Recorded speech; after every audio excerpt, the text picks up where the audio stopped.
Seja bem-vindo ao nosso curso básico de Teologia Boanerges. Prazer, eu sou o pastor Ricardo Oliveira, e hoje falaremos sobre Deus é o autor do pecado, dando aí continuação a esse estudo, a nossa segunda aula do nosso módulo 11. Hoje falaremos sobre esse assunto. Deus é o autor do pecado? Bom, vamos lá. Por Deus fazer o ímpio para o dia do mal, lá em Provérbios 16:4, e fazer tudo segundo a sua vontade, Efésios capítulo 6, versículo 11, não afirma que Deus ele é o autor da impiedade do homem, o responsável pela sua condenação pecaminosa, e nem é responsável aí pelo homem pecador e também de sofrer ao inferno. O homem pecou lá no Jardim do Éden, lembrando que foi algo decidido de livre e espontânea vontade, Ele fez isso porque quis, Gênesis 3:6. A condenação vem sempre pela decisão da desobediência, Ezequiel 18:20, Romanos 6:23, 9:20, 9:20 ao 33, João 3:19. O homem, de fato, infelizmente, é o único responsável judicialmente pelo resultado da sua condição pecaminosa ou da sua ação pecaminosa. Sem dúvida, o decreto do eterno Deus vai incluir a queda do homem no pecado, mas não foi o decreto do eterno que provocou a queda, não foi o próprio Deus que trouxe essa ideia da queda, O homem decidiu cair, o homem decidiu pecar, foi algo de livre e espontânea vontade do homem. Porém, nós temos, graças a Deus, aí o preço pago na salvação, quando Cristo ele pagou o alto preço por nós lá na cruz do Calvário. Bom, se Deus lá na eternidade escolheu o homem em particular para o salvar, os pecados desse devem ser pagos. É lógico que o assunto do preço pago na salvação siga o assunto da escolha que Deus fez na salvação. A postura que devemos ter, então, em relação aos pontos que seguem, devem ser a mesma que temos neste estudo inteiro. Não devemos simplesmente esperar entender o que a Bíblia ensina nessa área doutrinária, dependendo somente de uma lógica humana. A lógica do homem é bem inferior aos princípios da palavra de Deus. Provérbios 14:12, Isaías 55:8, Romanos 11:33 e 1 Coríntios 1:19-25. Se esperarmos entender algo da palavra de Deus, devemos então pedir o auxílio de Cristo, 1 Coríntios 1:18, 2 do 14 a 16, Hebreus 5:14. Devemos praticar a fé, pois somente por ela nós podemos crer que a Bíblia vai nos ensinar ou nos ensina. Romanos 1:17, Hebreus 11, do 1 ao 6. Também qualquer tentativa de explicar o mistério do preço pago exclusivamente com lógica humana será fútil, igual de transformar a luz em trevas. Convém então enfatizar novamente, aqui o primeiro ponto deste estudo, o desígnio da salvação em todas as suas partes, é a glória de Deus da face de Jesus. Mesmo quando o assunto abordado nesta parte do assunto afeta o homem de várias maneiras, não é o homem visando o primeiro lugar, porque a glória de Deus é pela obediência em Cristo Jesus, ou de Cristo, e visada primeiramente em João capítulo 6, versículo 38 e 39, e sim, convém termos um termo adicional nesse aspecto do estudo, pois estamos abordando um assunto que vai exceder aí qualquer outra obra, e pode ser no céu ou na terra.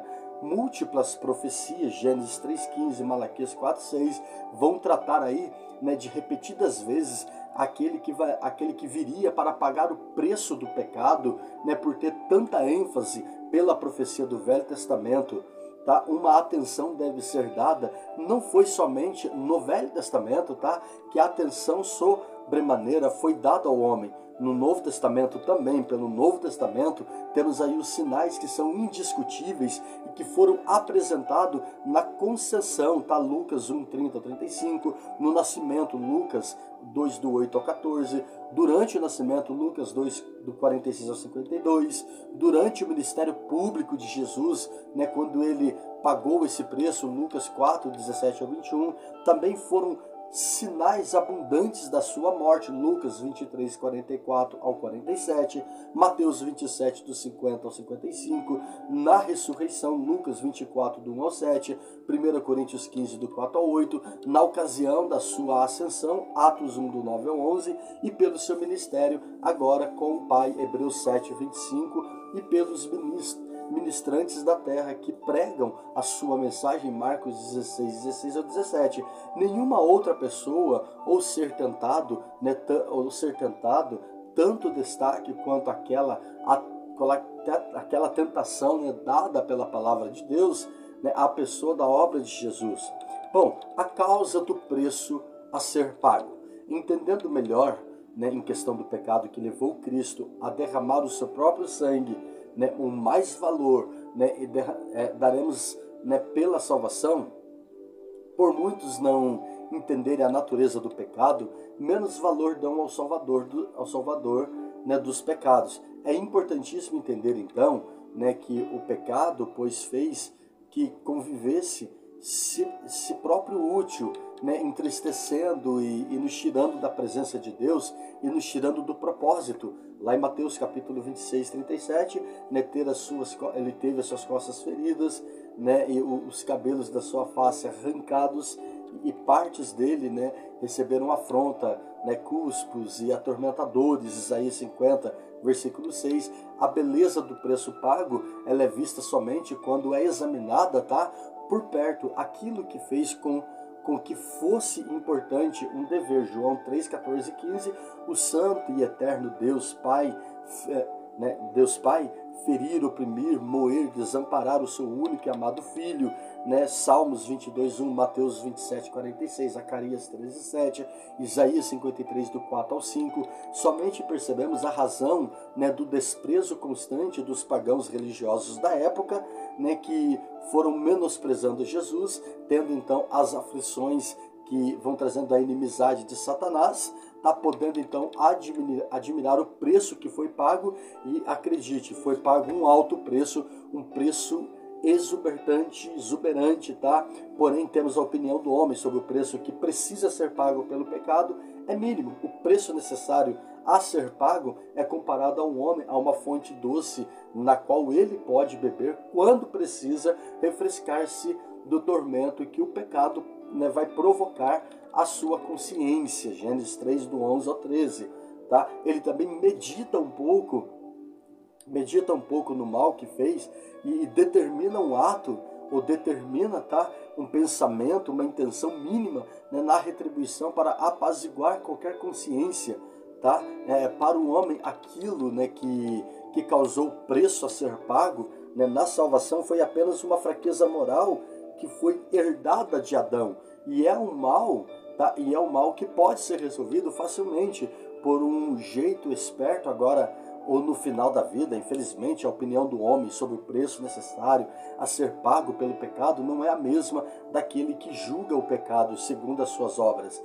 Ou uma coisa importante, né, que algumas pessoas não levam em consideração esse preço, né, e tem em mente a ideia de que se der tempo, antes de morrer, ela vai aceitar esse preço que foi pago na cruz do Calvário. Mas há uma grande periculosidade nesse contexto todo, porque na realidade isso está provocando a santidade de Deus, provocando o propósito de Deus. Enfim, o preço foi pago pelo pecado. Aos pecadores, Deus não deve a sua misericórdia, a sua graça e o seu perdão, ou a sua presença bondosa e eterna. O pecado merece somente uma coisa: a justiça de Deus. Todo pecado merece aquela justiça de Deus que julga o pecador à morte e à maldição eterna. É a justiça de Deus, né, que vai prescrever, tá, o que o pecador seja separado eternamente da sua presença misericordiosa. Tá? O juízo e a justiça nos sustentam, entendendo que o pecado não é apenas um defeito na nossa personalidade humana ou somente uma simples insuficiência, né, de esperteza espiritual, o preço deve ser pago, né, pelo pecado. Tem que ser muito mais do que somente uma ajuda, chance ou um jeito divino, né, para o pecador. Né, pelo estudo da Bíblia nós podemos entender então melhor, tá, que não somente o que causou um preço a ser pago pelo pecado, mas também o próprio preço, né, pago, entenderemos nesse preço, e foi um preço caro, né, aquele que não conheceu o pecado, né, e fez pecado por nós, para que nele fôssemos feitos justiça de Deus. Aquele característica de pessoas dada, né, com o preço do pecado, são apontados pela palavra. Aquele usado em 2 Coríntios 5, 21, não foi qualquer pessoa dada como preço do pecado, mas em particular os títulos daquele que foi dado como sacrifício pelo o pecado revela muito, ou seja, é o leão da tribo de Judá, é a raiz de Davi que venceu, Apocalipse 5:5, Isaías 11, do 1 ao 2, é o Rei dos Reis, Senhor dos Senhores, Apocalipse 19:6, é o Rabone, tá? João 20:16, o Cordeiro de Deus, João 1:29. Quem pagou o preço pelo nosso pecado é determinado pela simbologia da parte rejeitada, né, de que Deus colocou por cabeça de esquina, Atos 4:11. Este é a comida espiritual, João 6:54 ao 63. Ele é a água viva, João 7, do 37 ao 38. Aquele que foi dado e nada menos do que ser o eterno, o verbo, João capítulo 1, versículo 1, João 8:58. Quem é um como o Pai, João 10:30. O Deus conosco, o Deus Emanuel, Mateus 1:23, o Senhor Jeová do Velho Testamento, né, revelado no Novo Testamento, Joel 2:28 e 32, Atos 2:16, 31 e Atos 16:31. O preço pago pelo nosso pecado não foi o preço pago por qualquer um. O preço pago foi pago pelo próprio Deus. O próprio Filho de Deus se colocou no nosso lugar, né, se tornando pecado no nosso lugar, para nos resgatar. João 1:18, Judas capítulo 1, versículo 25. E para quem foi pago? Para nós, ou por nós, tá? Por quem o preço do pecado foi pago, é entendido que foi pela palavra por nós, 2 Coríntios 5, 21. Cristo é aquele que representa os seus, né? Os pecadores são feitos pecadores por estarem em Adão, porém agora estamos em Cristo e somos feitos santos, né, por causa de Cristo, né, desde a fundação do mundo, né? Romanos 5:19, Efésios 1:4, né, como Adão vai representar aí todos os homens, né, numa questão de cair, né, na questão do pecado. Cristo agora representa todo homem, né, na justiça, na santificação, na santidade.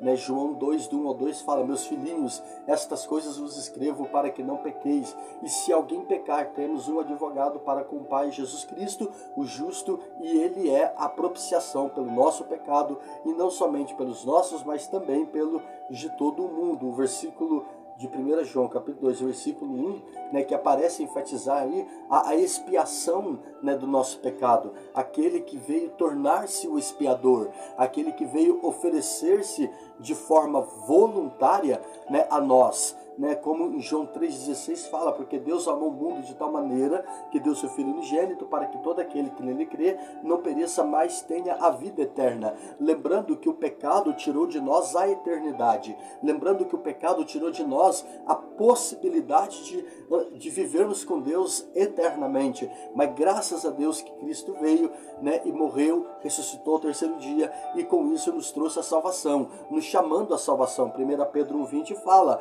o qual, na verdade, em outro tempo foi conhecido ainda antes da fundação do mundo, mas manifestado nesses últimos tempos, né, por amor de nós. O fato é que Cristo, Filho de Deus, tornou-se homem representante, né, representando os eleitos no lugar deles, com a própria pena que recairia sobre eles, dando a sua vida em sacrifício por eles. Não faz com que estejam automaticamente salvos. Ou seja, a partir do momento que eu recebo Jesus, eu estou salvo, tá?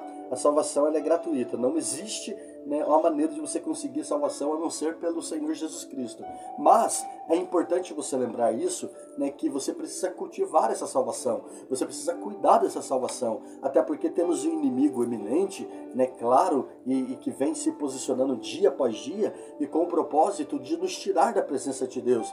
E isso ele vai fazer com muita força. Deus, claro, que vai usar meios para cumprir a sua vontade na vida do ser humano. O que Deus elegeu não são salvos no ato da eleição simplesmente por serem elegidos. Estes são salvos em um tempo futuro, em consequência dos meios de que Deus determinou, tá? Ou seja, a eleição e a própria salvação, mas vai conduzir aí para a salvação. 2 Tessalonicenses, capítulo 2, versículo 3, não há nenhuma dúvida de que a eleição resultará na salvação de todos os elegidos, né, em seu tempo propício. Os meios internos são aqueles meios invisíveis empregados por Deus no interior do homem, antes mesmo que o homem perceba qualquer ação nele em prol aí a sua salvação. Temos a graça de Deus lá em 2 Timóteo 1,9, né? Por necessidade é importante ilustrar que a graça, em primeiro lugar, nestes meios que Deus vai usar, chamado de a salvação, pois Deus é a primeira causa de qualquer obra que vá existir. 1 Timóteo 1,17, a graça é aquela maravilhosa ou aquele maravilhoso atributo de Deus que é manifestado quando Deus derrama as suas bênçãos, tá, em quem não merece, ou seja, nós não merecíamos, e sim pela palavra de Deus pode ser observado que haja, né, dois tipos de graça: a comum, que é dada a todos os homens, mas não salva ninguém, tá? E a especial, ela opera e ela é eficaz nos eleitos, trazendo sim, né, o seguramento aí da sua salvação, né, a salvação de Jesus Cristo. A graça comum ou geral. A graça comum é manifestada a todos. Salmo 136, 25 diz assim, lá no livro de Salmos 136, 25, vamos ler aqui para nós podermos ver o que está lá, né? Salmo 136, versículo 25 fala assim: o que dá mantimento a toda a carne, porque a sua benignidade dura para sempre, né? Incluindo as bênçãos ao estrangeiro, dando pão, né, vestimenta, né? E isso é uma graça comum, é algo que Deus dá a todos, né? O mantimento, o trabalho, enfim, a vida, a natureza, o suprimento, as necessidades, né? A graça comum, ela estende tanto ao justo quanto aos injustos, quanto ao bom, tanto quanto aos maus, juntamente dando-lhe sol, chuva, tudo para viverem, né? Para viverem segundo predeterminado por Deus. Essa graça comum é dada aos homens, em geral, dando a ele o governo civil, né? Que é um instrumento de Deus. Romanos 13, do 3 a 4, 1 Pedro, né? Capítulo 2, versículo 14. A graça comum faz parte das coisas, né, minuciosas da vida. Até os cabelos da vossa cabeça são todos contados. Isso é graça comum, né? Eu brinco que no meu caso que eu não tenho cabelo, né? Tem cabelo, sou calvo, mas decidi ficar careca, né? Gosto muito assim, mas até o cabelo é contado. Bom, até as coisas impossíveis de medir, né? A preservação do mundo e tudo que nele há, Neemias 9,6, Colossenses 1, 16, 17, conjuntamente, né, com as bênçãos de Deus, também da mensagem da salvação, e muitos, né, que nunca serão salvos. Mateus 13, 19 a 22, Atos 14, 15 e 17, Romanos 2, 4, 1 Timóteo 4, 10. Essa graça comum, ela pode ser resistida, Mateus 23, 37, e é resistida por todos que vão para o inferno, né? Que essa graça geral não é uma graça salvadora, tá? Ela é entendida pela observação aí, né, dos maus continuarem maus, depois haver a manifestação da graça, tá? Mesmo que tal graça e bênção sejam maravilhosas, Romanos 2,4, e temos a graça especial ou a graça particular. A graça especial de Deus, ela é exercitada, né, para com aqueles que Deus ama particularmente, Deuteronômio 7, do 7 ao 8, né? Mas Deus é quem que é riquíssimo em misericórdia pelo seu muito amor, como que nos amou. A graça especial de Deus, ela está ligada em casos de salvação. Salvação essa que de fato era impossível, né, pelo homem conseguir pela força do seu próprio braço, tá? Salvação essa que é impossível conseguir, né, pelo seu próprio entendimento. Houve então, né, a graça do nosso Senhor Jesus sobre nós, né, a graça da salvação. Temos sobre nós a obra do Espírito Santo. Sim, os eleitos, né, são como todos os outros também. Sim, Efésios 2, do 1 ao 3. Portanto, os eleitos, como qualquer incrédulo, são cegos do entendimento, né, não podem ver o reino de Deus, são surdos, né, de coração, e não podem ouvir a palavra de Deus, né, adormecidos, e por isso eles vão precisar da obra do Espírito Santo, né, para que possam conseguir entender o projeto de Deus. Sou eleito, né, fui eleito, mas nesse processo da eleição, nesse processo em que Deus está, né, ali mudando esse contexto, trazendo essa postura, né, fazendo com que eu compreenda essa mensagem, essa palavra, os desígnios do Senhor, então a gente vai sendo guiado pelo Espírito Santo. Nós não podemos gerar salvação, porque a salvação foi gerada em Cristo, então temos que crer em Cristo para que a salvação aconteça, né? E temos a partir daí o despertar do Espírito Santo, tá? No despertar do pecador, o Espírito Santo, né, o Espírito de Deus, impressiona a mente sobre a realidade da eternidade, do juízo. O pecado torna-se consciente e que está perigosamente sobre a ira de Deus. Os assuntos espirituais tornam-se importantes por causa do Espírito Santo que agora ali está. A impressão da mente do pecador que ele está sobre a ira de Deus pode ser somente momentânea, como por exemplo o jovem rico, Marcos 10, 17 ao 22, né? O poderoso Félix, Atos 24, 25 ao 26, simbolizando aí a ocasião, né, em que a sementeira, né, sobre os pedregais e entre os espinhos da parábola do semeador de Marcos 4, 16 ao 19. Vem o Espírito Santo, ele traz toda a iluminação e o pecador começa a compreender, né, e começa aí e começa a se desprender dos laços do maligno, começa a se convencer do perigo que é o pecado e da grande oportunidade, da grande chance de ir para o inferno.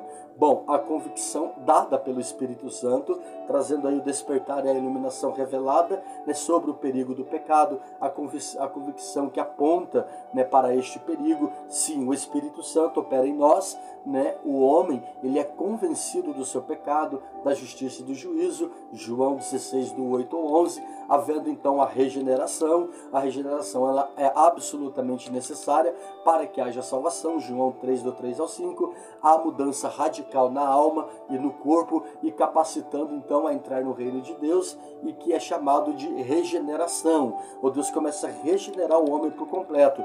Os nomes da regeneração pela Bíblia, esta obra, né, instantânea que é dada pelo Espírito Santo, que faz o eleito ter uma disposição santa, tem vários nomes na Bíblia, e biblicamente chamado de regeneração. Tito 3,5, nascer de novo, João 3,3, ou ser nascido do Espírito, João 3,6. Toda parte do homem é afetada pela regeneração do Espírito Santo e as naturezas, né, da regeneração. A natureza da regeneração, ela é entendida pela palavra de Deus, usada para simbolizar a criação, Efésios 2:10, novo nascimento, João 3:3, renovação, Colossenses 3:10, renovação da natureza, 2 Coríntios 5:17, renovação do coração, Ezequiel 36:26, ressurreição, Efésios 2, do 1 ao 5, uma árvore boa, Mateus 7:17, né, resplendor com luz, 2 Coríntios 4:6, as leis de Cristo, né, escrita no coração, Hebreus 8:10, o translado, Colossenses 1:13, e dando aí o fruto da regeneração. O fruto, né, do Espírito Santo é uma nova disposição aí no coração do homem. Até este momento o homem era passivo, mas, né, com a nova disposição do coração, o homem torna-se ativo. A natureza de Deus nasce pela obra do Espírito Santo e vai evidenciar-se, nos chamamos a evidência dessa natureza de fruto da regeneração. O fruto da regeneração é a fé. 1 João 5, 4, 5, Hebreus 12, 2, 1 Pedro 1, 3, arrependimento, tá? 2 Timóteo 2, 5, amor de Deus, 1 João 4, 19, amor aos outros, 1 João 4, 7, 1 João 3, 14, e a perseverança, Filipenses 1, 6, 1 João 5, do 4 ao 5, a observação: nem todos os que são despertados, iluminados ou trazidos à convicção veem, né, a eficácia disso de Cristo. Mateus 20, 16, muitos são chamados, mas poucos são os escolhidos. Ou seja, diante de todo esse evento, embora haja uma grande chamada, poucos são os escolhidos. E não é porque Deus está fazendo seleções, tá? Deus não está fazendo seleção quem entra e quem não entra. É que os muitos são chamados, diante das batalhas, das dificuldades, acaba desistindo do processo, acaba parando no processo e com isso acaba não dando continuidade a esse processo e acaba ficando, né? Mas vós não credes porque não sois minhas ovelhas. Todavia todos são regenerados, vêm eficazmente a Cristo sempre, porém, né, não conseguem desenvolver isso. A oração do salvo, né, é importante quanto necessário, tanto a obra quanto a divina, né? Temos a manifestação de Deus, né, a glória do Espírito Santo, né, sobre a vida do homem e a eficaz aí sobre o coração do homem. A vida, né, pode ser de fato, né, tomada pela palavra de Deus. A vida pode ser única. A Bíblia que muitos leem a vida em submissão constante à palavra de Deus. Precisamos da palavra de Deus, a eficácia da salvação. Sim, houve uma eficácia no plano da salvação. Deus ele chamou o homem à salvação, ele chamou o homem para viver uma nova vida. Vida essa que é relacionada aí pelo poder do Espírito Santo e pela regeneração da palavra de Deus. Ficando por aqui com essa aula, na nossa próxima aula vamos falar sobre a salvação realizada, terminando assim, né, em nome de Jesus, né, o nosso módulo 11, tá? Em nome de Jesus. Que Deus lhe abençoe e até o próximo encontro com Deus. Até o próximo encontro com Deus não, né? Até o próximo falando sobre teologia, tá bom? Graça e paz. Tchau, tchau.